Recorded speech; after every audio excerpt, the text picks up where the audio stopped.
All the smoke. The whole featherweight division. I want all the smoke.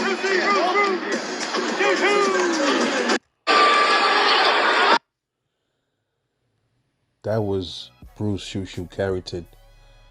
This was last year after his win, second round knockout against Jason Torres. As you can see, last night he got a stunning knockout against a guy by the name of Bernard Torres. All right, but let me tell you something, man. You see his voice, his demeanor inside that ring. And I said this before. And you see how he is outside the ring. You see the difference, man. His characteristics outside the ring. It's nothing like inside the ring. Outside the ring, it was just like in the ring. Outside the ring, the kid is like a very calm demeanor, well-mannered guy. But then it's like when he get in the ring and fight, the Brownsville come out of him, man. A lot of y'all don't understand what I mean by the Brownsville come out of him. That means where he's from. As you can see last night, his fight, he quoted Mike Tyson, one of Mike Tyson's famous lines he said after his fight before he fought Lennox Lewis.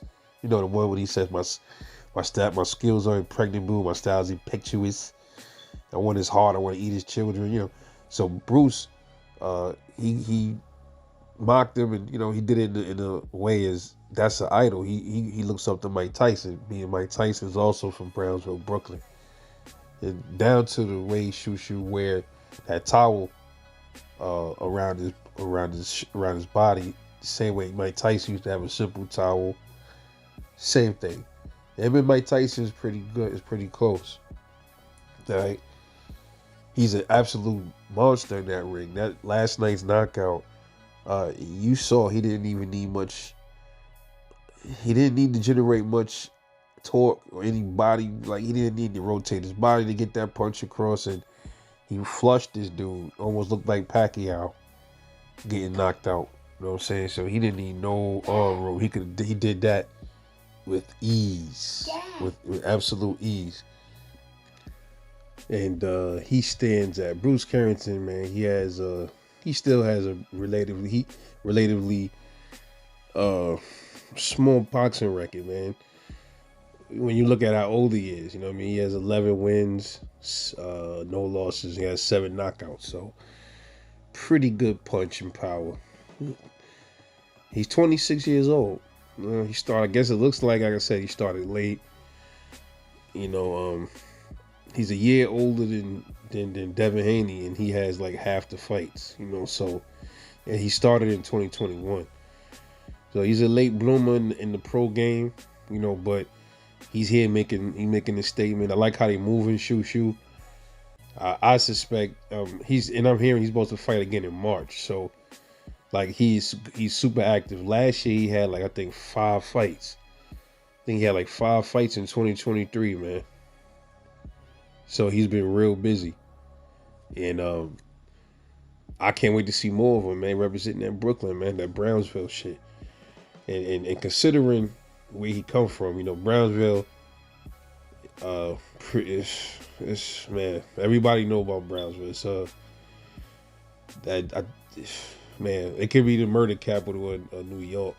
I think it's the murder capital or East New York. It's one of those two. I know the murder capital is the most dangerous area in New York City is Brownsville or East New York. So, you know, Zab come from out there, Danny Jacobs, you know what I mean, Mike Tyson. So it breeds a whole lot of troubled motherfuckers, man. You know, and Shoo Shoo look like he walking on the straight and narrow. Hopefully his team, everybody behind him, keep him walking straight and narrow. Then he start getting them big fights, and, you know, and he still keep walking on the straight and narrow. That's what I like to see. But he definitely got that Brownsville dog in him, and that shit gets unleashed in that ring, man. You know, I like the way he generates his power without even having to, like, he don't even have to try. It's crazy, man. But next up I forgot they said, like I said, March. We don't know who his next opponent is, but he's at 126. One of these days, I'm gonna look through the 126 roster and I'm gonna see who's out there for him to fight. He said he want all the smoke, so shit. I like to see him fight Gary Russell, somebody like that. Damn, who's at 126 for him to fight, man? Shit, man. Like I said, let me look at the roster, and I'm gonna probably make another video and follow up on it. But shout out to Shushu for getting that dope second round, that dope not second round knockout, fourth round knockout. You know, slight step up in competition, and I suspect after this, they'll probably put him in there with somebody else a little bit tougher. But here's my thing though about the quick turnaround time for fights. This got to be a person that know he gonna really beat up on, because there's no way you're gonna fight in February and then get back in the ring in March, unless they was wrong. But you know, you gotta have time to study and all that stuff. So you study your opponent, unless they hand pick him and they know who the person is, and he's a really super duper easy, like low skilled fighter. Somebody just came in there to lay down. I don't know how this gonna work, but you know, we'll see. But anyway, let me know what y'all think about Bruce Shushu Carrington, the pride of Brownsville, baby. Shout out to Beeville, picking him up the Gaston, Van Dyke, Brownsville, Seth Lowe, Picking Ave, Mother Gaston, damn, missing some people out there.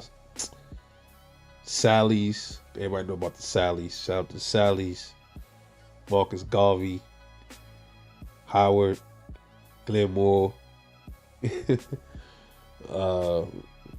Langston Hughes, Tilden, can't leave them out. Shout out to both the Marcus Garveys too. There's two Marcus Garveys. There's Marcus Garvey Projects, and then you got Marcus Garvey Village. So shout out to both of them. Anyway, it's your boy Rebel Life Boxing. Catch y'all later on the next one. And I'm off this.